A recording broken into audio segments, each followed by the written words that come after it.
శాఖ మంత్రి గారికి సంబంధిత అధికారులకు నేను ఆదేశాలు ఇస్తున్నా। ఈ తెలంగాణ రాష్ట్రంలో తండాలలో గూడాలలో ఉండే ఆదివాసీ బిడ్డలకు 100% ఇందిరమ్మ ఇండ్లు ఇవ్వాలి। ప్రత్యేకమైన కార్యక్రమం పెట్టుకొని స్పెషల్ డ్రైవ్ ద్వారా ఈనాడు ఇన్ఛార్జ్ మంత్రివర్యులు జూపల్లి కృష్ణారావు గారికి నేను సూచన చేస్తున్నా।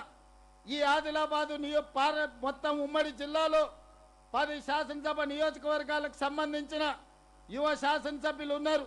వాళ్ళు ఏ పార్టీ అయినా పర్వాలేదు, పార్టీలు చూడకండి, వాళ్ళ లేకపోతే వాళ్ళు ఎవరితో ఉంటున్నారో చూడకండి। నా సూచన ఒక్కటే, ఇక్కడున్న వేదిక మీద ఉన్న ఇతర పార్టీల శాసనసభ్యులకు కూడా నా సూచన ఒక్కటే, మీ నియోజకవర్గాలలో ఏ గూడెంలో కూడా పేదోడు గుడిసెల ఉండొద్దు। గుడిసెల లేని ఆదిలాబాదు జిల్లాను నేను చూడదలుచుకున్నా। పార్టీలకు అతీతంగా నేను శాసనసభ్యులకు సూచన చేస్తున్నా, ఎన్నికలు వచ్చినప్పుడు ఎన్నికల్లో కొట్లాడుకుందాం, ఎవరిని గెలిపిస్తారో ఎవరిని ఓడిస్తారో ప్రజలే న్యాయ నిర్ణేతలుగా నిర్ణయం తీసుకుంటారు। కానీ ఈనాడు తెలంగాణలో వివక్ష లేని రాజకీయాలను, వివక్ష లేని సంక్షేమాన్ని